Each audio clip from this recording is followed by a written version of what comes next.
Over to you, Jay. Thank you. Floor's yours. Yay. Hey, y'all. So glad to be here. And I don't need to tell you, you can just look and see it. I'm old, so I use notes, and it says, tell them a joke. So this is a joke. What's the only thing an alcoholic does in moderation? The steps. And then it says, tell them your name. And my name is Jay Westbrook. I'm an alcoholic. Sober today by God's mercy in the practice of the principles of Alcoholics Anonymous. Blessed to be in my first sobriety. I've been sober since December 2nd, 1988. Ran out of a burning building with my ass on fire. Had lots of reason to run back in. I just haven't done it yet. And very grateful for that, without a doubt. And I know that I was asked to come alone and speak, and I'm a hospice and palliative care nurse, and we have a principle there that said it's better to beg forgiveness than ask permission. So I didn't ask permission, but there are going to be two of us sharing today. So I'm Jay Westbrook. I'm an alcoholic. This is Nancy. You're going to get to know Nancy very well during this presentation, but I'm giving you a little picture of her now. And there's another one, and she's pretty beautiful, kinder than she was beautiful, and certainly beautiful by anybody's standards. So here's the deal. There was this amazing party that I didn't want to go to. It was in Pacific Palisades, California, Friday night, June 7th, 1968. I didn't want to go, but I knew there'd be good outside issues, so I went. And about 1 a.m, my friend George came up with this little blonde and said, Nancy, this is Jay. Jay, this is Nancy. She wants to walk on the beach. It's not safe at night, even in the Palisades. Go with her. And we took the footbridge over Pacific Coast Highway. We came down on the beach, walked and talked for maybe 5 or 6 hours, maybe made out a little bit, but mainly walked and talked. And the sun came up, and it was amore prima noche. Love at first night, not amore prima vista, love at first sight, but certainly love at first night. And the truth is that from that first morning on, the morning of that thunderbolt love, we were inseparable. And that, or you could say we were alcoholic, and we were just inseparable, moved in right away. And Nancy was an alcoholic and drug addict, and I was, and you all know that's a match made in heaven. And we drank and used till the wheels fell off. And mine fell off first. Mine fell off on December 2nd, 1988. And I came into the program, and Nancy had absolutely no interest in getting clean or sober. And I got her a big book, and she used it as a coaster for her drinks. And I don't know, 7, 8 weeks into my going to 2 meetings a day, one every morning, one every night, I was going out the door one night, and she said, oh my God, you're going to one of those things again? And I said, which I'd said before, I am every night, honey, every morning, every night, but I've told you, you don't have to be sober to come. And it was like she'd never heard it. And she went, oh my God, well, could you wait a minute? And if there are any Al-Anons in the room, you'll appreciate this. I'm a counter because I'm also in Al-Anon, and we count. And she ran in the kitchen, and I heard the sound of one ice cube dropping into her Crystal Rocks glass. Because, if you did 3 ice cubes, you'd put less booze in. So she didn't want to waste any space. I heard glug, glug, glug as she filled it up. And she did a couple lines of cocaine and came out with a smile on her face, a drink in her hand, a little cocaine caked in the corner of her nose, and said, okay, I'm ready, let's go. And off we went to the meeting. And she was going for the entertainment value and socialization, not for, certainly not to get sober, but she caught alcoholism through her ears. And that's how it happens for so many people. In the rooms, they catch alcoholism. And on my 90th day, Nancy stood up, said, my name is Nancy Morgan Westbrook. I'm an alcoholic and a cocaine addict, and stayed sober from that point on. And 11 weeks to the day after our 42nd wedding anniversary, Nancy died in my arms in our home on hospice with pancreatic cancer. with 23 and a half years sober. And man, the ground went out from under me. I didn't know if I wanted to stay sober. I didn't know if I could stay sober, but I got real clear that I wasn't going to disrespect the program that gave Jay so much, that gave Nancy so much, that gave Jancy so much. We were that AA couple, Jancy of West Hollywood, California. And I reframed my pain as small price to pay for a lifelong love affair, small price to pay. And I took my wedding ring off, and I took my ring and Nancy's to JR. He's a custom jeweler in Beverly Hills. I gave him the rings and said, melt the two rings together and make me a new one that's wider and thicker. And that's what I wear today.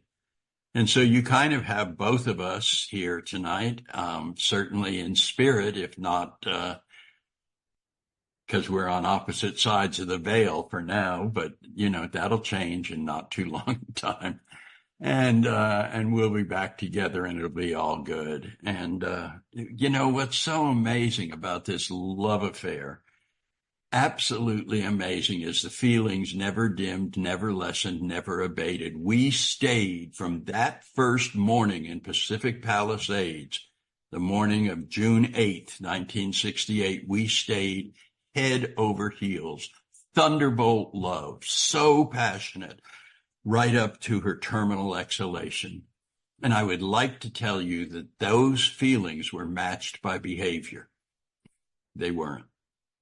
And here's why. We were both alcoholics, meaning we were arrogant and immature and grandiose. We were selfish and self-pitying and self-righteous, and we were defiant and dishonest and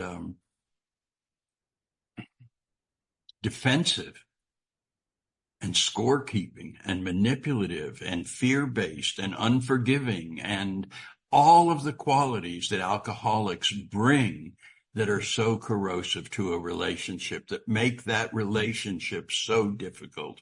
And we were baffled. We didn't know that we have a different vocabulary in recovery. I never said words like humility or serenity or surrender or character defect or drug of choice.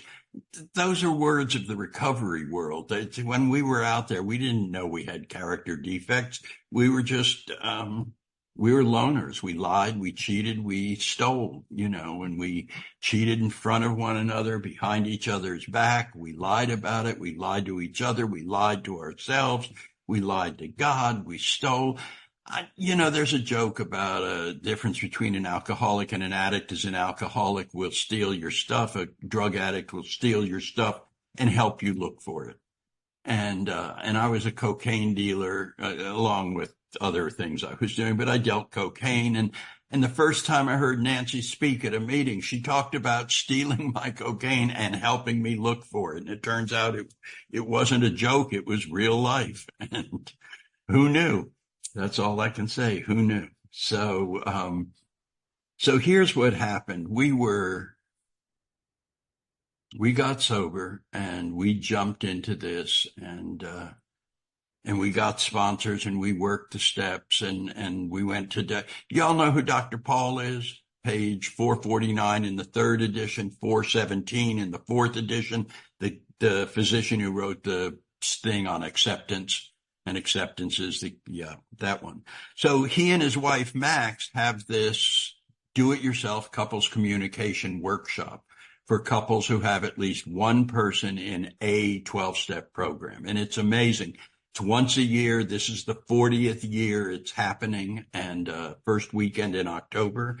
And we went, and it was very alcoholic. I heard about it 2 days before that weekend, and called Dr. Paul, got his number, called him up and said, well, we're new and we're broken. We are just like on the verge of this marriage ending. We need to come. And he said, I'd love to help you, but I can't. We're sold out. And in great alcoholic form, I said, no, you didn't hear what I said. We need to come. And he said, I heard what you said. You didn't hear what I said. We're sold out. I said, no. We're coming. I don't care if we have to sleep in the car. And he kind of laughed. He said, well, bring some pillows and blankets. And we went and they found a closet for us that had two single beds that were in an L shape and a bunch of stuff. And we pledged our love again to one another up there. And we said, let's do it differently. What's that thing called? Monogamy? Yeah, let's try that. We've never tried that. We've never tried fidelity. We were committed to one another, but we certainly weren't exclusive. And we were real unhappy. Big surprise. And we were coming down the hill, and I said, Nancy, I'm going to find some tools for us. And 2 days later, I discovered that the 12 traditions are, in fact, the instruction manual for relationships, period. Whether it's family of origin or in the rooms or in the workplace or romantic or your relationship with self, with God, your relationship on the freeway, highway, whatever you all call it over there. Well, I guess people are from all over. And we had no idea, and we worked those steps, but I want to tell you, we fell in love with and lived those traditions. And we developed a workshop on it. We were doing it all over the country as a fundraiser for different AA districts and areas. And it was amazing. And that's what I'm going to talk a little bit about today. And, and there's a connection between each step and the corresponding tradition. I'm going to talk a little bit about that. And I don't know how y'all got here, and I'll say that more than once today, but certainly,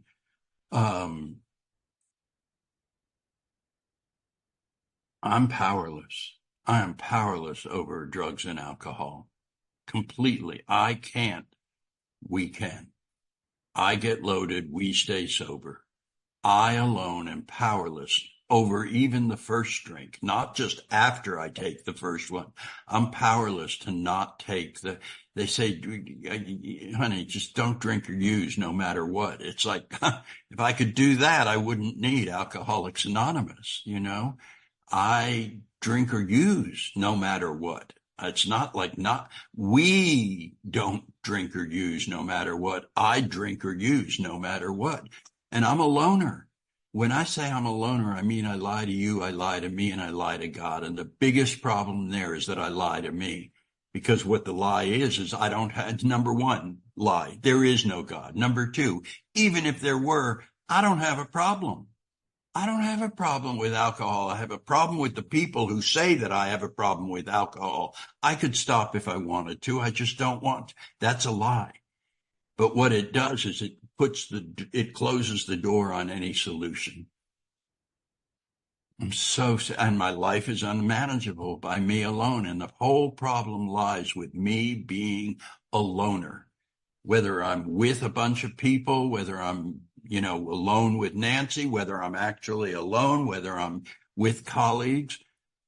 I'm lonely and hopeless and godless and desperate and baffled and frustrated and can't figure out why I can't figure it out, can't figure out why I can't make it work, why I keep sabotaging myself and shooting myself in the foot, and why I'm unhappy. And my life is good on the outside, and inside I'm just dying. And I'm so selfish and so lonely. And there's a solution right there in the first tradition. Our common welfare comes first. Our common welfare comes first. Our recovery depends upon our unity. As recovering alcoholics, our recovery depends upon our unity. And the same is true of my marriage. The recovery of our marriage depends upon our unity. So I'm not putting Jay's welfare first. I'm not putting Nancy's welfare first. I'm putting Jancy's welfare first. Jay and Nancy's equally.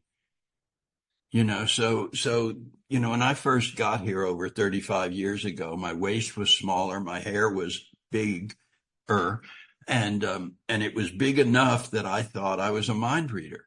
And so I suddenly knew that the tax man, the IRS, was after me. Now, they hadn't written a letter, which is what they do, but I knew because I know everything, and I knew, and I rushed to the bank and I pulled all the money out of the bank. It was $9,200, but in 1989, that was a fair amount of money. We were saving it for a house. I folded that money up in $100 bills. I put it in my back pocket. And the next day I went out for a ride on my little Honda Shadow motorcycle. And you know what happened, right? I don't know how it happened, but I ended up in front of Glendale Harley Davidson. And in the window was a used red Softail with a price tag of $9,800. And I knew that that meant the God in whom I did not believe wanted me to have a Harley. But Jancy wanted a house. But I wanted a Harley. But Jancy wanted a house. And for the first time, I made a conscious decision to put the common welfare first. And I left the Harley in the window, the money in my pocket, and putted home on my little Honda Shadow motorcycle and put the money back in the bank. And we added to it over the next few years and bought a house. And I lived in that house. We lived in that house. We made it a home. Nancy died. Her ashes, she was cremated. Her ashes are under the ornamental pear tree there. And I lived there until 26 months ago when I moved here to Tupelo, Mississippi. And it was a good move. It was a really good move for me. And so, what this first tradition calls me to do is to surrender being a loner. To surrender being a loner. And the filter that I use for this first tradition is if I can just pause and say this, is what I'm about to say or what I'm about to do going to create greater separation or greater unity? And if it's greater separation, I don't say it and I don't do it. And how amazing is that? And if any of you are really pushed for time, you could leave right now. And if you just start using that one filter, I promise you, your relationships will start to shift tonight. And that's the difference, man. The steps are so powerful, but they don't, the stuff doesn't happen instantly. And the traditions, it happens instantly. This is so powerful. Is what I'm about to say or what I'm about to do going to create greater separation or greater unity from Nancy, from myself, from God, from you guys? Even in my prayers, and when I first walked in and I heard that prayer, thy will, not mine, be done. Thy will, not mine, be done. I had a problem with it. Not in the essence of its meaning, but it just felt adversarial and separating. And so I changed it a little bit and I just say, thy will and mine be one.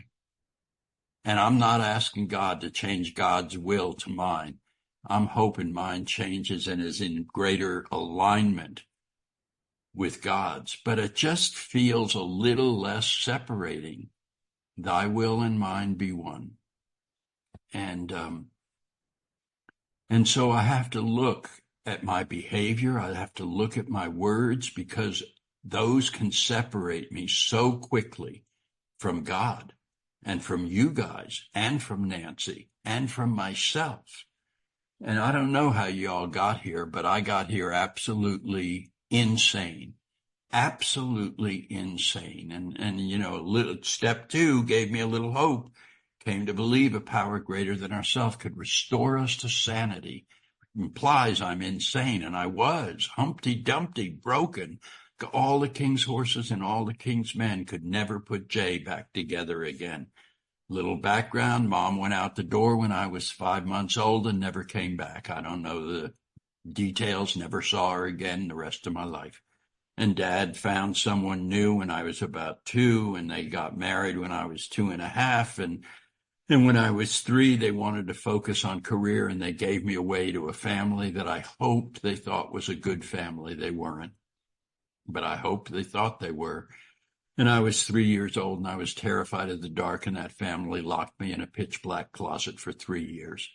And I lived, toileted, ate, slept, existed in that closet, pulled out once a day to be washed, ritualistically tortured, and raped by 3 adults. And I lost it. I lost my sanity and my safety and my security and my innocence and my trust. And I was filled with hate and rage, and it wasn't safe. to turn it on my perpetrators. So I learned how to turn it on me. And that was a behavior that lasted for so many years, hurting myself with my wounds. And at 6, I got pulled out of that situation. I got reunited with my parents, periodically re-victimized because predators can spot prey. There's something in our energy or expression or gait or posture where predators see it and know it. And so periodically I'd get re-victimized, and then I was, 15 or 16, and we moved to California, to Los Angeles. And about a year later, I found drugs and alcohol, and oh my God, they saved my life. They were a solution, not a problem. They let me stay on the planet. They kept me from committing suicide. They made me feel like I had skin instead of just exposed nerves. And the ease and comfort that come at once from taking just a few drinks, Problem was that made me stupid, and the stupidity led to bad decision-making, and the bad decision-making put me in front of a power greater than myself, and he slammed the gavel down on me. My very first ever encounter with the criminal justice system, and sentenced me to double 5 to life in the penitentiary. And man, I didn't want to go because Nancy, I didn't want to leave Nancy, but I had no choice. I had no fear because I knew nothing. I didn't even know there was a difference between jail and prison. And it took me about 5 hours to find out. I got to the prison, and that night, first night coming up from the chow hall, I'd been there 5 hours. I came around a corner. 5 guys grabbed me and beat me almost to death and gang raped me. And that once that happens in the penitentiary, that's who you are. And so that was my fare until I got out. And when I got out, I was filled with such bitterness and blame and rage and cowardice and irresponsibility and victimhood and massive, massive shame and PTSD. And the PTSD was the big thing, that like always looking over my shoulder, an exaggerated, startled response, and screaming nightmares and flashbacks in the middle of the night, and a need to absolutely control everyone and everything so that I'd feel safe. And I know what's best for me and for you and for Nancy and for my boss and for my landlord and the guy in front of me on the freeway. And if you would just do it my way, I'd be okay, but you won't, and it makes me crazy. And that's the essence of my insanity that step 2 talks about. I'm trying to control everything, and because I know what's best. Kind of like that comedian George Carlin, who says, isn't it interesting when we're driving down the highway? I'm driving down the highway. Anybody driving slower than me is a goddamn idiot, and anybody driving faster than me is an effing maniac. I'm the only one who knows the right speed to drive on any given day, on any given road, on any given set of conditions. And that was me, and you just wouldn't do it my way. And I was absolutely insane. And I step into tradition 2, which says, the short version says, there's one ultimate authority, and it's not you, Jay. Goes on to say it's a loving God. So maybe if you moved over and made a little bit of room for God, God could come in, because God doesn't break down doors. Got to make some room for God. And if you do that, God will come in and might just bring a little bit of sanity with him. And that's what happened. And that's where the sanity started to come from. And the tradition goes on to say that there's one ultimate authority. It's a loving God, as he may express himself in our group conscience. So Nancy and I made a decision to go back to having threesomes, only they were very different this time than they had been in the 60s and 70s, of the if you're not with the one you love the one you're with, sex, drugs, and rock and roll. This time it was Jay and Nancy and God. And here's what it looked like, based on the idea that we see what we look for. We see what we look for. And I would look for a loving God in Nancy, and when I looked for it, I would see it. And when I saw it, it changed how I spoke to her and how I spoke about her and how I engaged her. And it was Nancy, and you saw how beautiful she is, and she was kinder than she was beautiful. So it wasn't hard. Here comes the hard part. It's early sobriety, and I hate Jay. But we see what we look for. And when I looked for a loving God in me, I saw it. And when I saw it, it changed how I spoke to myself and how I spoke about myself. And most importantly, how I offered myself. And just from these first two traditions, the behavioral aspect of that marriage changed 120 degrees just from those first two traditions. Asking the question, is what I'm about to say or what I'm about to do going to create greater separation or greater unity? And then looking for a loving God in Nancy and in myself and have it change. Because I want to tell you, if I'm going, you stupid asshole, you piece of shit, you loser, you effing idiot, then what do I have to offer Nancy? And what do I have to offer God? And what do I have to offer an employer or myself? Not much.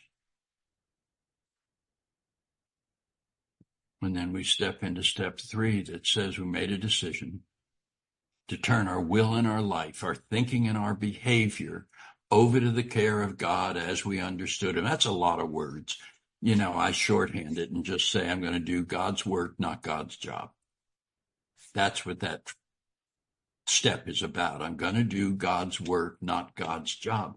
And I've been a hospice nurse for 33 years and a grief and loss counselor for 31 years. And working with the dying and the grieving kind of feels like God's work. And then I step into, when I've stopped playing God, I step into tradition 3. And I don't know if you all know the history of AA, but in the early days, they were so worried, the alcoholics were so worried about it disappearing, about public rebuke of it, that they became overly protective. And they only wanted pure alcoholics. They didn't want queers or crackpots or fallen women or prisoners or asylum inmates or beggars, tramps, or thieves. The list is on page 140 in the 12 and 12. You know, and so it did. Honey, my home group was in West Hollywood, California. And if we got rid of the queers, the crackpots and fallen women, the room would have been empty.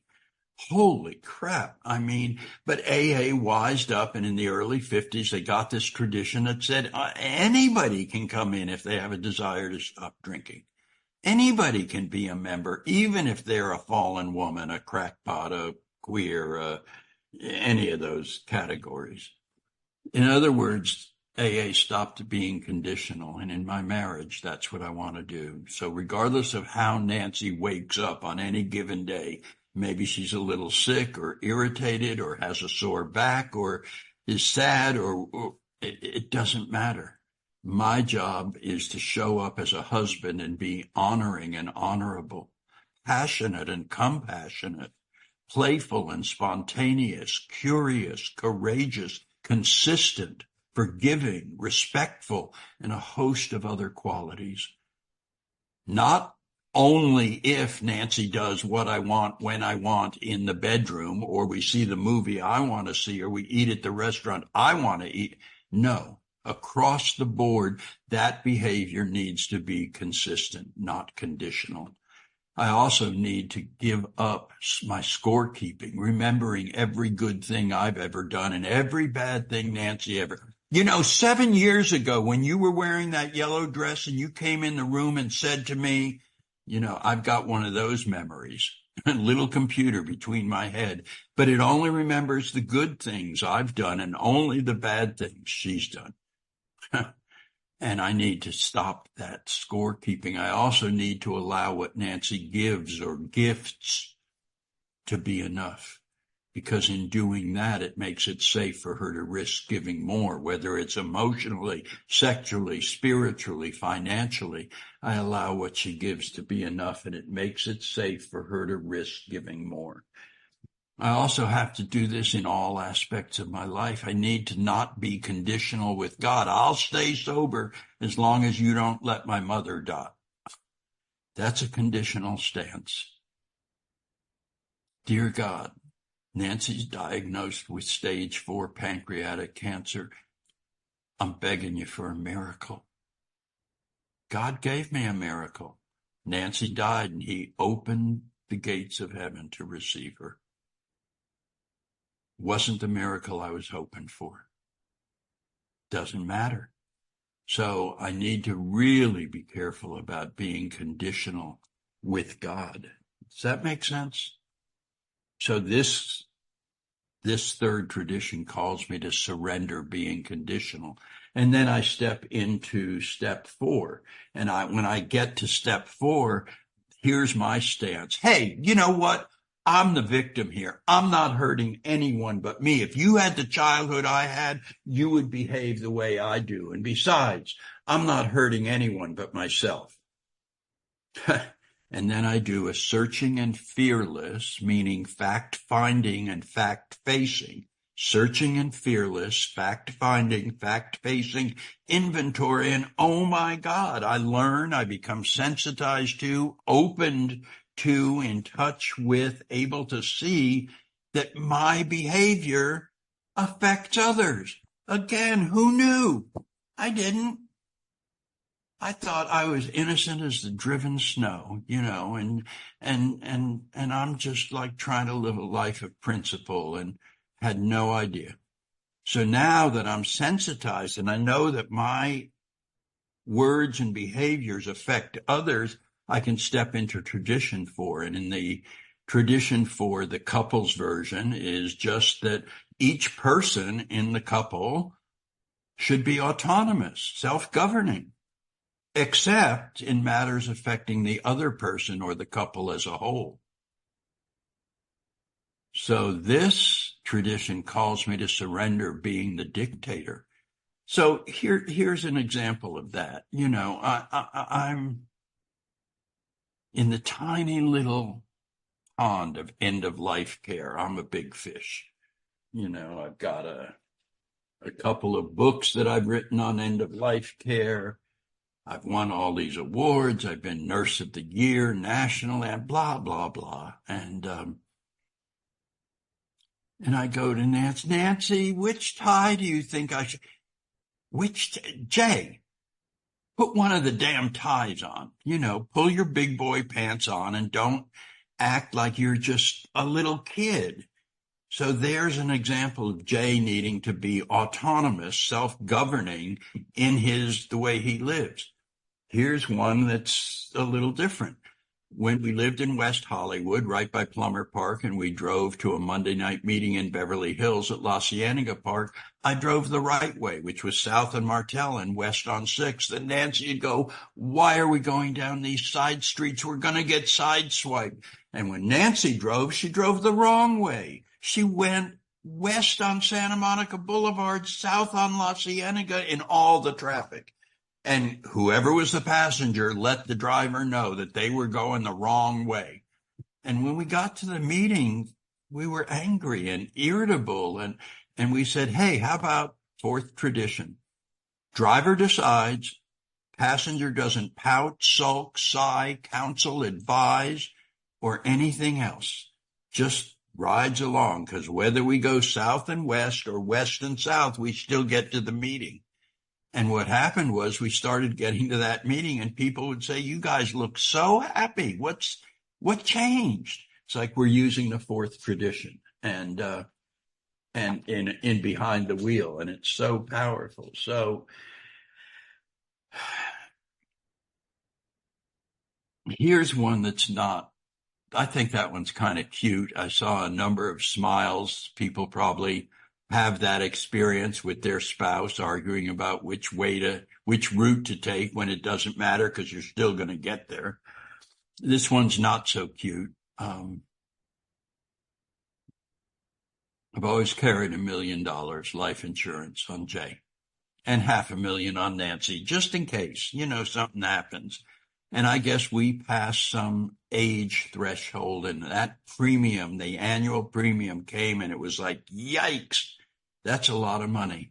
And I was about 50 pounds heavier and sedentary life of a nurse. And I looked out the window, and Nancy was out in the yard, and she's slim and fit, and she's doing the nunchuck sticks and the sword work, like she's a martial artist, sword work like in the movie Kill Bill, and she's so fit. And I said, pretty obvious what's going to happen here. I'm the one who's going to have a heart attack or stroke. And Nancy's like so healthy, and without saying a word to her, I just didn't pay the premium on her policy. And 30 days later, they canceled it for non-payment. And 20 days after that, Nancy was diagnosed with stage 4 pancreatic cancer and given 4 months to live. And along that journey, she said, honey, I love you so much, and I know this is so hard for you. But you need to understand it is so hard for me, because I'm not just losing you, I'm losing you and everyone and everything I love and care about. But I got to tell you, I'm so comforted knowing that there's going to be that $500,000 cushion to carry you through retirement. And I couldn't lie to her. I wouldn't. But even if I had, she'd have taken one look at my face and known. And I told her, and she got so pissed. And she said, why would you do that?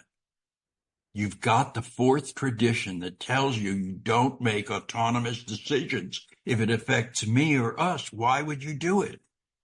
Because now I'm going to have to carry the burden from today until the day I die of worrying about your financial future. I don't know, because I'm arrogant, because I'm stingy, because I'm thoughtless, because I just run on momentum and inertia, autopilot, without pausing and think. I don't know. I'm sorry.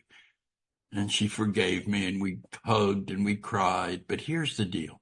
If I take a nice ceramic dinner plate and I drop it on the ground and it breaks and I go, oh my God, I am so sorry, plate.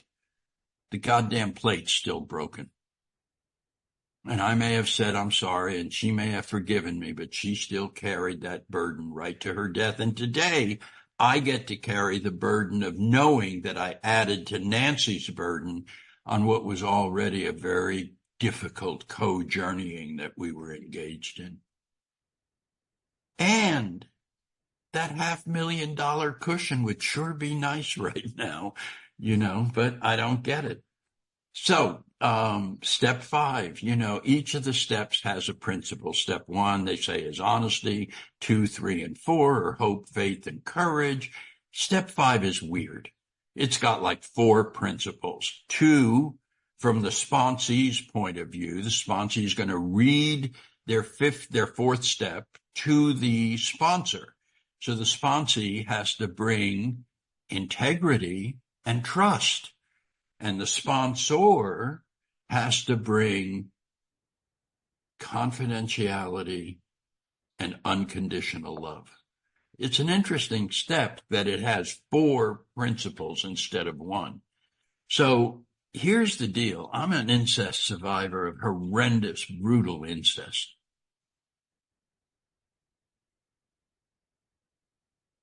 I've sponsored 7 people, 5 women, 2 men, all 7 of whom were incest survivors who became perpetrators. Now, they had stopped perpetrating by the time they got to AA and I was sponsoring them. But they sat there in that 5th step and told me some of the shit that they had done. And my job was to love them. And you know what? If I can love them, then I better be able to love Nancy without condition. And sometimes that's hard. And so the 5th tradition is a step from step 5 into tradition 5. 5th tradition gives me the tools to do that. So the 5th tradition says that we have a primary purpose, and the primary purpose is to carry a message, and the message is love and tolerance. And to whom do we carry it? It just says the alcoholic who suffers. It doesn't say the homeless, drunk alcoholic living in the book. It just says the alcoholic who suffers. So Nancy's an interior plantscaper for a profession. She does design, installation, and maintenance of interior foliage plants in shopping centers, banks, real estate offices, wealthy people's homes. Nice work, getting to work with plants, but it's hard work physically, and she's working with the public. It's a service position, and it's hard work, good work, but hard work. And we're in LA, and she's battling LA traffic all day, driving from one person's house to another. And she gets home at the end of the day, and she's like, her back is hurt, and she's fought traffic, and it's just been a hard day, and her arms are full, and she can't get the door closed. And so she kicks it, and it slams. And I'm like, hey, what are you bringing this anger into my house for? Don't you know I have PTSD? But wait a minute, it's not mine. It's ours. And it's not a house. It's a home. And what if I'm wrong in seeing this as anger? How about if I reframe that and see it as a manifestation of Nancy's suffering? And as soon as I do that and I can see it as suffering, then I'm told by this tradition that I need to bring love and tolerance to it. I need to surrender being judgmental. And it's not hard because it's Nancy, and now comes the hard part. Because I've got a usually dormant incest-related PTSD that can occasionally get awakened. And when it does, it comes out in some wonky behavior. And without excusing myself from accountability or responsibility, I have to view that behavior as a manifestation of my suffering. And instead of going, you piece of, you loser, I need to bring love and tolerance to Jay, and I need to replace the judgment of self with its opposite, which is mercy. Because judgment comes from the head and mercy comes from the heart. And judgment wounds and mercy heals, and judgment separates and mercy unites. And judgment is touching pain with fear. Touching pain with fear. And mercy is touching that same pain with love. And so this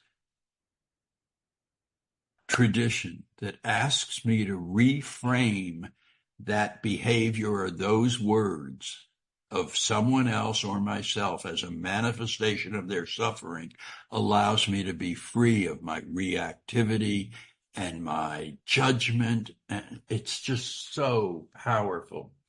And I don't know how many Al-Anons are on here, but, Al-Anon's got these great slogans like acceptance is not approval. Oh, my God, I love that one. And they got the 4 C's of Al-Anon that says, I didn't cause this, I can't cure it, I can't change it, but I better make sure I'm not contributing to it. And the 5th tradition gives me the power to not contribute to or escalate the situation. Does that make sense?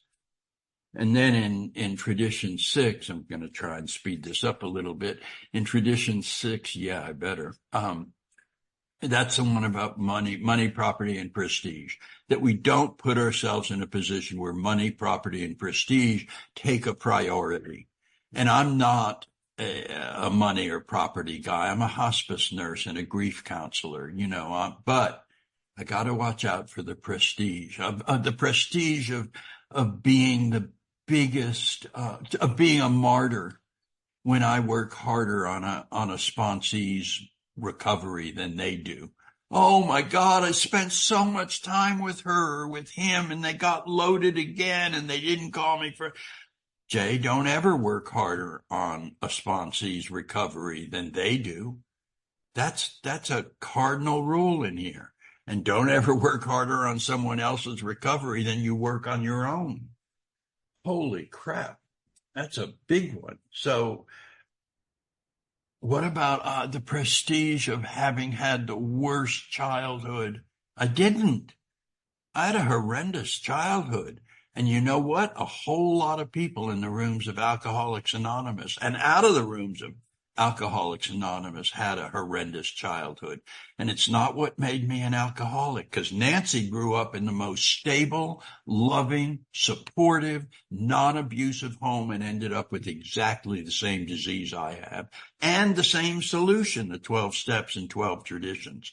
So I know it didn't cause it. And if I take a balanced look, it gave me PTSD, but you know what else it gave me? PTG, post-traumatic growth. I didn't even know PTG was a thing. And then I found out, and it's like, holy shit, it's just like a gift. Not that I would wish it on anybody ever, but you couldn't take it from me. And my suffering was so deep and so profound that I ended up, and ongoing, that I ended up cultivating a relationship with suffering. And my suffering became my vehicle for awakening compassion in me and for others.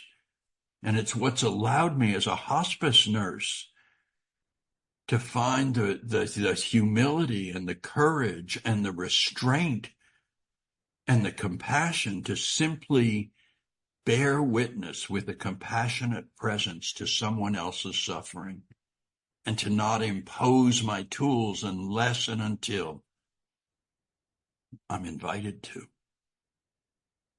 That I don't ride in on a white horse going, I'll save you. No.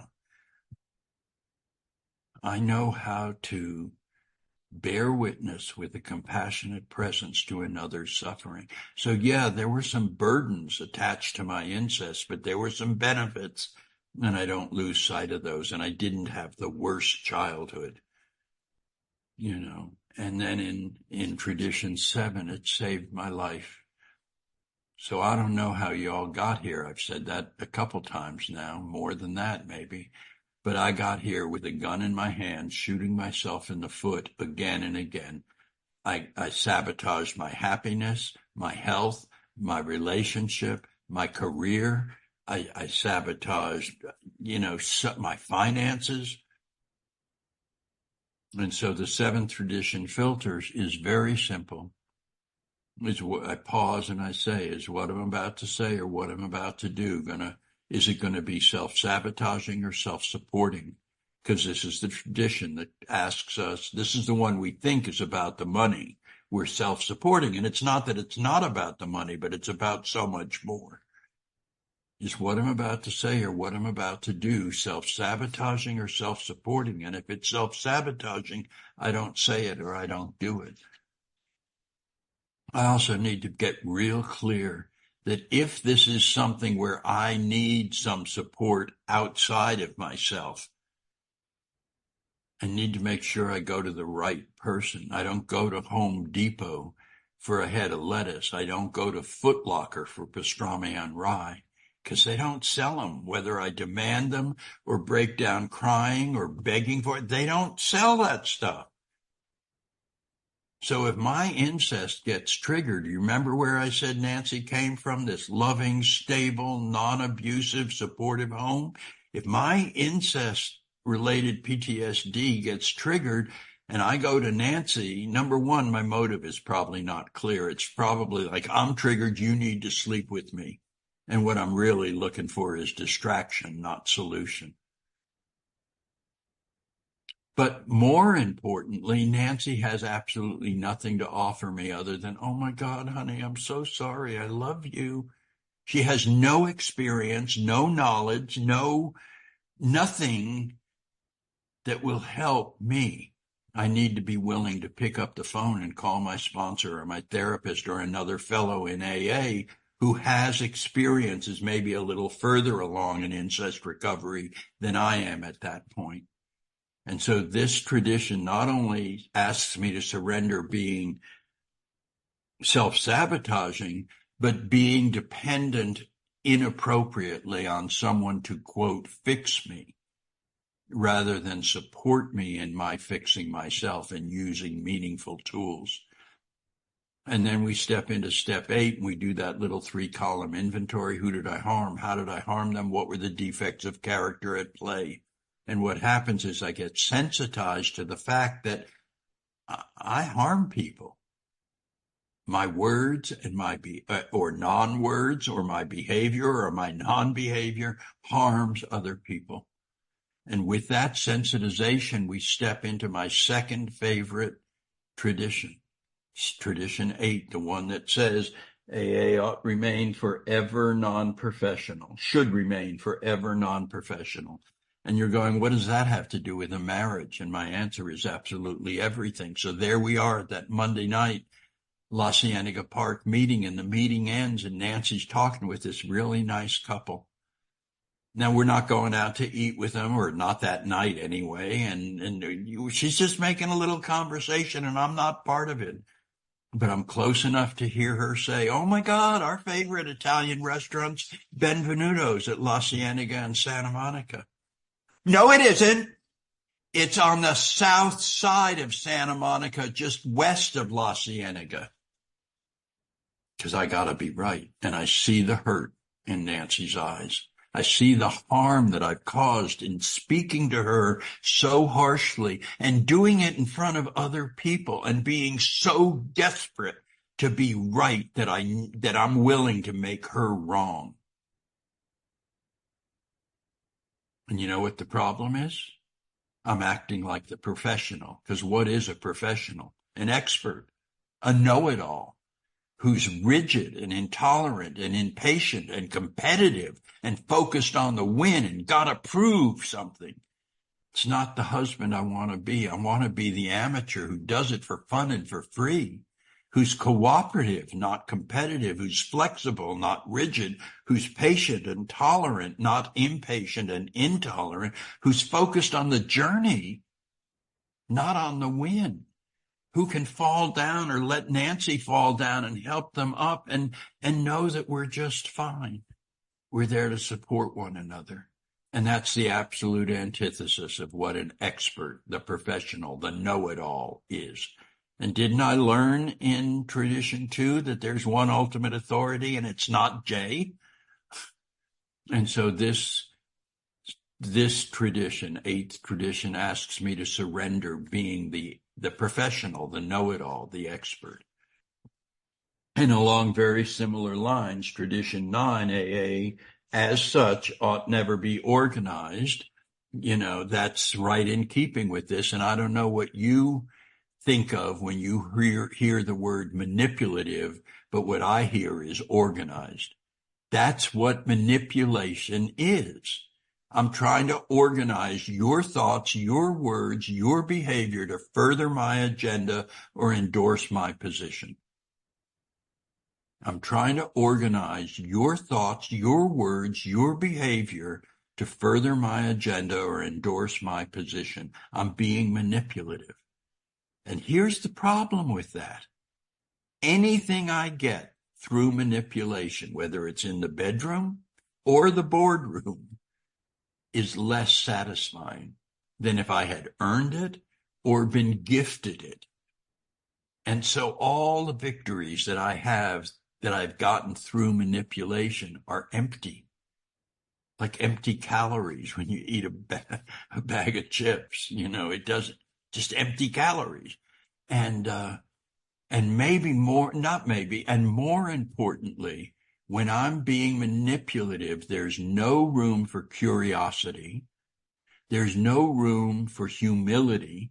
And there's no room for faith or trust or God. Like, what if God has something much better in store for me? And I'm so focused on manipulating things to get what I want that I don't get the bigger.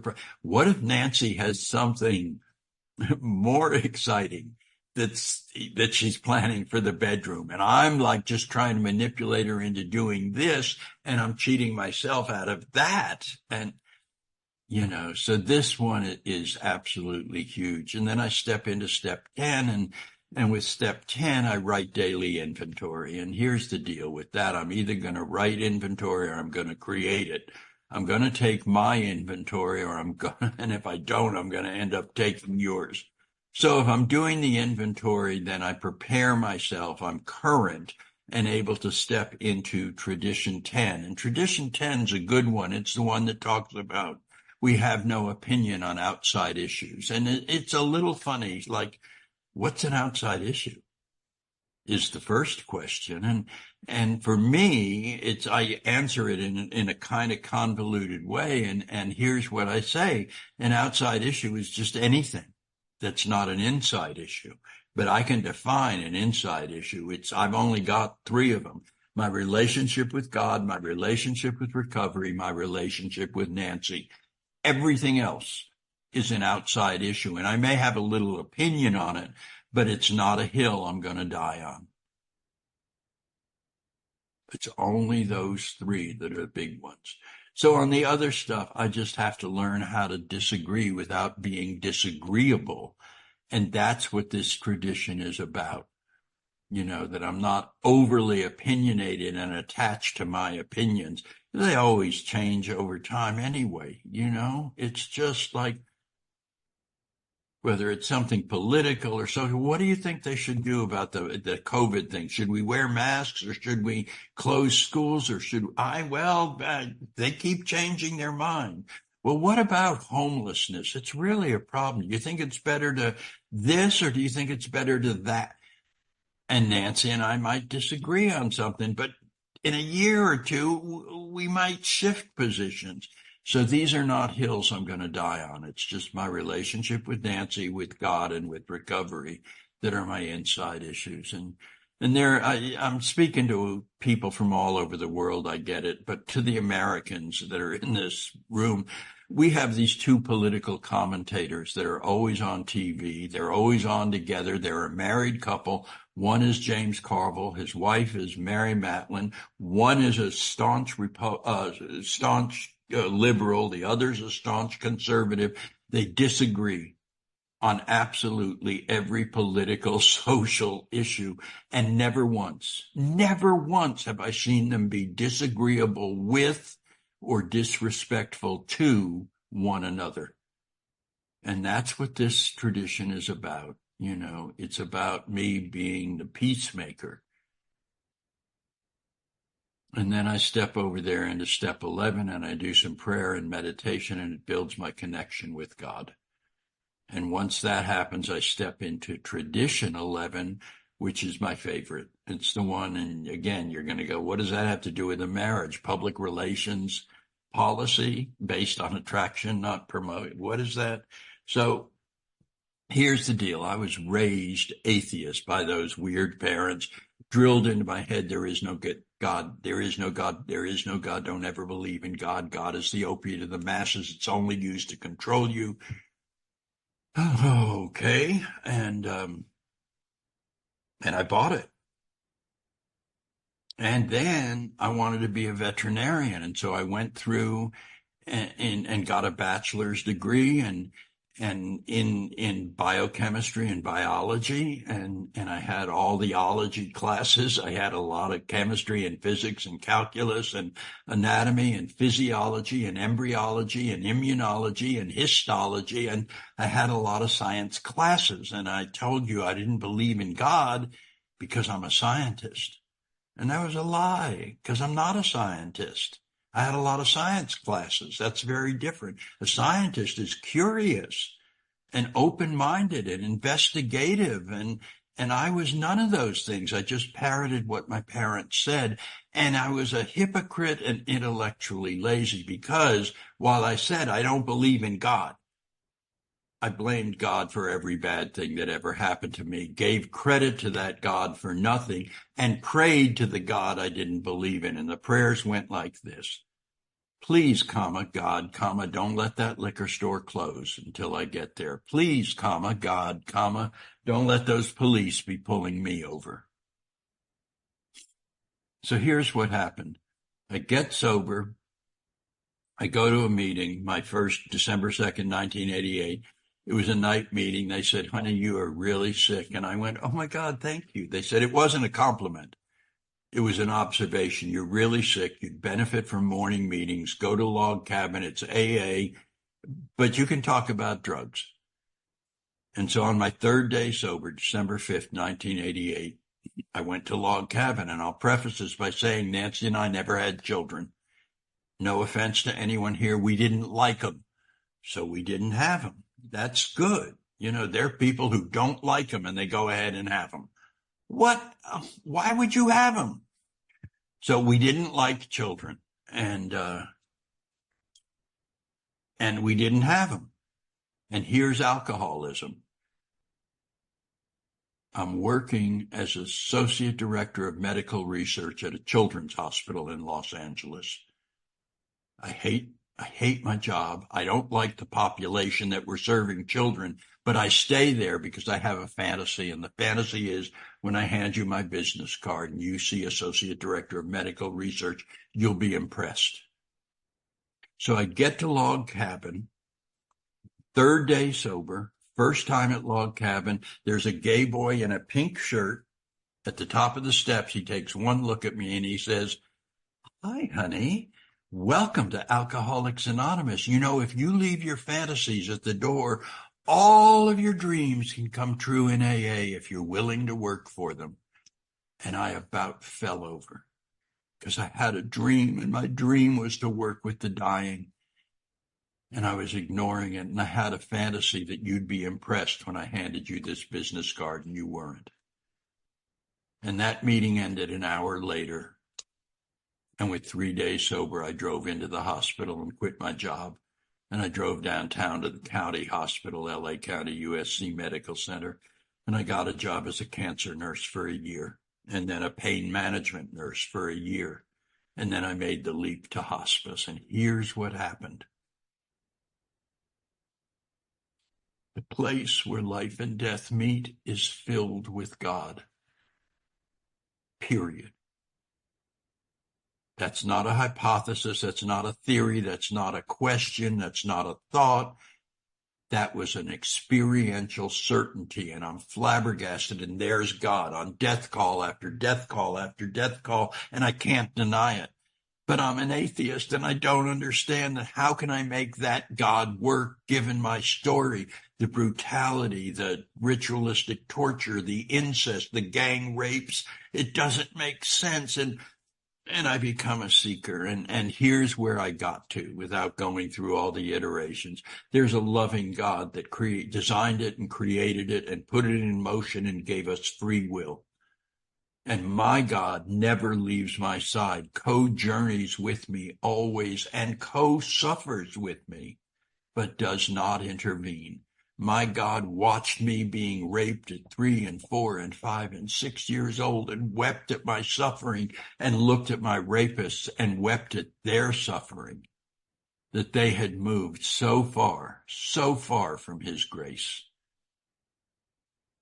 but did not intervene, because he made them with everything they needed for resilience and made me with everything I needed. He made them with everything they needed for redemption and me with everything I needed for resilience. And I don't know if they reached for it, but I know that I did, first through drugs and alcohol. And when that didn't work, then through the powerful fellowship and the transformative steps and traditions of Alcoholics Anonymous. And there I found resilience, and today I'm whole, W-H-O-L-E, meaning nothing missing, nothing broken. Emotionally, sexually, spiritually, physically, I am whole because of our AA repair shop. And I used to think that was a pretty cute way to describe this, and it's so much more than cute, because AA obviously is Alcoholics Anonymous, and R-E means again, and pair means to bond or connect. And that's what happened. Alcoholics Anonymous reconnected me to a loving God, to myself, to Nancy, to a purpose for living, to live fully, love deeply, serve others, and with a set of principles and tools by which I can live that purpose. And so today I have this deep, intimate, loving relationship with this incredible God, and I pray.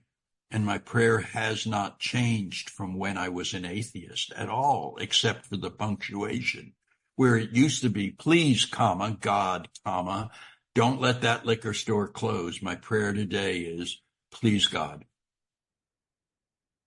please God. And that's the filter for this tradition. As my loving God stands at my side, would my loving God find what I'm about to say or what I'm about to do to be attractive?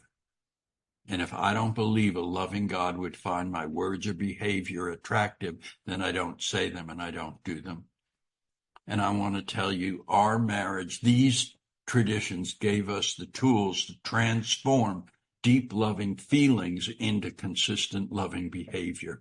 And I'm 35 years sober, and I'm really good at these first 11 traditions. And I'm hoping by the time I hit 40 years sober, I will have mastered the 12th. But right now, I suck at the 12th tradition. 12th tradition. 5 minutes. Got it. 12th tradition is the one that asks me to surrender my desperate need for applause, for credit, for attaboy, for parades and confetti and bands, to recognize every achievement that I do. Look, Nancy, I vacuumed. I know, honey, I can see the spots that you missed. And good, because I've vacuumed the last 6 times. So I'm glad you finally picked it up, Jay. Attaboy. Oh, attaboy. Why am I looking for credit for doing the very things that I should do as a loving partner and that I'd have to do if I lived alone? Look, I'm taking the garbage out. Look, I'm picking up the dog poop. Look, it's like, oh my God. So there was a period of time there, pre-pandemic and all, when I'm running around the United States, flying around, and I'm keynote speaker at all these big national conferences and state hospice association conferences. And as keynote, they pay your hotel and your airfare and they give you a nice check. And I quietly took those checks and paid down our mortgage. And we paid down a 30-year mortgage in 14 years. And I wrote that last check, and I walked into Nancy's little home office and she's on the computer. And I said, Nancy, I just wrote the last check. The house is ours. And she looked up at me with this $1 million smile and said, oh my God, honey, that's amazing. I love you. And went back to work. And I'm like, whoa, wait. Where's the sex and the presents and the band and the confetti and the balloons and forgetting that Nancy was from Wichita, Kansas, and came with that Midwestern work ethic. And she stopped working and looked at me and said, sweetheart. I knew that wasn't good when she said, sweetheart. She said, sweetheart, they lent us the money and we paid it back.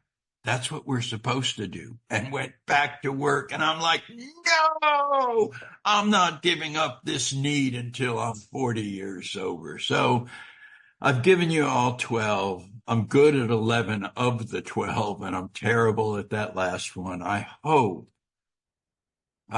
y'all got something, some tool that you can start using today on your drive home, in your marriage, with your family of origin, in the workplace, with friendships, with your kids, with your dog, with your God, with yourself. Some tools that will allow you to transform deep loving feelings into consistent loving behavior. I love my life. I love my wife. I love my God. I love AA, and I love getting to talk about the traditions. My name is Jay Westbrook. I'm an alcoholic. Thanks so much.